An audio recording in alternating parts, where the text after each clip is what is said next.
तुम्ही फिरता मात्र या ठिकाणी तुमचं मन खूप रमतं, काय सांगाल एकूणच? म्हणून काल मी इथं आल्यानंतर साताऱ्याचा दौरा देखील केला, आढावा बैठक देखील घेतली. आपण सगळेजण होतात तिथे. शिवसेनेचा मेळावा घेतला पदाधिकाऱ्यांचा आणि पुन्हा इथं आलो. आणि आता मी इथं जेव्हा जेव्हा गावी येतो तेव्हा प्लॅन्टेशन मोठ्या प्रमाणावर करतो. आता आज हे आपण जवळपास 3000 स्ट्रॉबेरीची रोपं लावलेली आहेत. स्ट्रॉबेरीची 3000 झाडं या ठिकाणी लागली आहेत आणि त्यामुळे आवाकाडूची देखील आता लागवड या ठिकाणी झाली आहे. कालही लावली, आताही आवाकाडू देखील इथं लावला जाईल.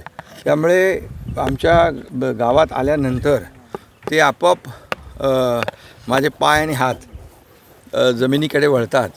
आणि आमच्या सर्व लोकांना माहीत आहे की मी आल्यानंतर वृक्षारोपण हा माझा आवडीचा विषय आहे. जेवढी तुम्ही झाडं लावाल तेवढं आपल्याला जो काही आज आपण पाहतो आहे क्लायमेट चेंज, ग्लोबल वॉर्मिंग, ह्या सगळ्या गोष्टी ज्या आहेत या पर्यावरणाशी निगडीत आहेत. आणि म्हणून मी आमच्या गावकऱ्यांना देखील आवाहन करत असतो की जेवढी काही झाडं आपल्याला लावता येतील तेवढी झाडं आपण लावली पाहिजे. मग या जमिनीमध्ये अगदी आंबा, काजू, फणस, चिक्कू, पेरू, स्ट्रॉबेरी, या ठिकाणी मलबेरी, ब्ल्यूबेरी देखील याच्यामध्ये आपण पॉली हाऊसमध्ये लावलेली आहे. त्यामुळे सगळ्या प्रकारच्या बेरीज या ठिकाणी त्याची लागवड होते. इवन इथं काजू होतात चांगल्या प्रकारचे.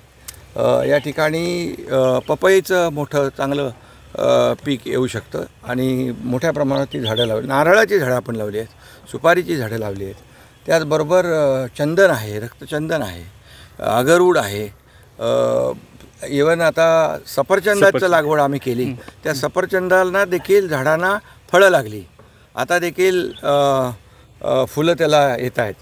त्यामुळे या जमिनीमध्ये अगदी भाजीपाल्यापासून फळावळपासून अगदी भाताची लागवड, नाचणीची लागवड, गहू, सगळ्या प्रकारची शेती इथं होते. आणि ही आता आम्ही जी करतो आहे ती नैसर्गिक शेती आहे. इथं कुठलंही खत, केमिकल नाही आहे. ही सगळी ऑर्गॅनिक आहे. आणि त्यामुळे याचं एक शरीराला देखील, म्हणून आपण शासनाने देखील आम्ही निर्णय घेतला, एक टार्गेट ठेवलं आहे 25 लाख हेक्टर सेंद्रिय शेती झाली पाहिजे. आणि मला वाटतं त्याच्यामध्ये मोठ्या प्रमाणावर आपल्याला यश मिळेल आणि त्याच्यातून शेतकऱ्याला देखील मोठ्या प्रमाणावर पैसे मिळतील. बांबूची लागवड आपण मोठ्या प्रमाणात, काल मी आढावा घेतला जिल्हाधिकाऱ्यांकडून, तर जवळपास 9000 हेक्टरच्या शेतकऱ्यांनी कन्सेंट दिलेले आहेत आणि बांबूची लागवड देखील मोठ्या प्रमाणावर होते. आता बांबूला आम्ही उद्योगाचा दर्जा दिलेला आहे कालच्याच कॅबिनेटमध्ये. त्यामुळे बांबूचे बाय प्रॉडक्ट जे आहेत त्याला मोठ्या प्रमाणावर चालना मिळेल आणि उद्योगाचा दर्जा मिळाल्यामुळे शेतकऱ्यांना त्याच्यातून मोठ्या प्रमाणावर फायदा होईल. आता नैसर्गिक शेतीकडे शेतकऱ्यानं वळलं पाहिजे आणि त्याचाच आता पुढचं जे काही काळाची गरज आहे आणि समाजाची गरज आहे नैसर्गिक शेती. आणि त्यामुळे इथं मी तो नैसर्गिक शेतीचा प्रयोग या ठिकाणी करतो आहे. आमचा श्रीकांत खासदार तो देखील इकडे आला की हे सगळं जे काही मोठ्या प्रमाणावर वृक्षारोपण केलं आहे, झाडं लावलेली आहेत, याला त्याने खूप याच्यामागे त्याची मेहनत आहे. तुम्ही इथं रमता दरवेळी. आता तुम्ही जी फळ लागवड करताय त्याच्यावर प्रक्रिया करण्याचं सुद्धा तुम्ही मगाशी बोलल्याप्रमाणे त्या ज्या फळं आहेत त्याच्यावर प्रक्रिया करून त्याचे उत्पादन सुद्धा इथं घेण्याचं तुमच्या डोक्यात असं ते मी काही लोकांशी चर्चा केली आहे. कारण शेवटी कसं इथून जे काही फळं आहेत किंवा शेतीचा माल आहे जे शेतकरी पिकवून त्याला बाजारपेठेत पुणे, मुंबईकडे नेत असताना त्याचं ट्रान्सपोर्टेशन त्याला परवडत नाही आणि त्यामुळे तो त्या शेतीकडे वळत नाही. आणि म्हणून जर का इथंच फिनिश प्रॉडक्ट केलं आपण, इथं त्याच्यावर प्रक्रिया केली तर व्हॅल्यू ॲडिशन होईल आणि शेतकऱ्यांना मोठ्या प्रमाणावर पैसे मिळतील. त्यामुळे शेतकरी त्याकडे वळेल. आणि म्हणून एक संकल्पना आम्ही केलेली आहे, गट शेती.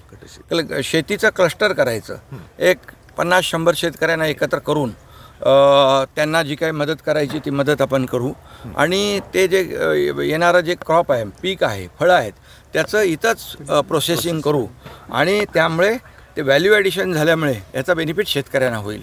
आणि हे आपल्या जे काही आज आपण पाहतो हे सह्याद्रीचं खोरं आहे सह्याद्री व्हॅलीमध्ये जवळपास 350 प्रकारची आयुर्वेदिक औषधी वनस्पती आहे आणि आयुर्वेदिक औषधी वनस्पती जी आहे ती देखील इथं ज्या काही आयुर्वेदिक कंपन्या आहेत त्यांना देखील अशा प्रकारच्या ज्या आयुर्वेदिक वनस्पती आहेत त्याची लागवड केली आपण.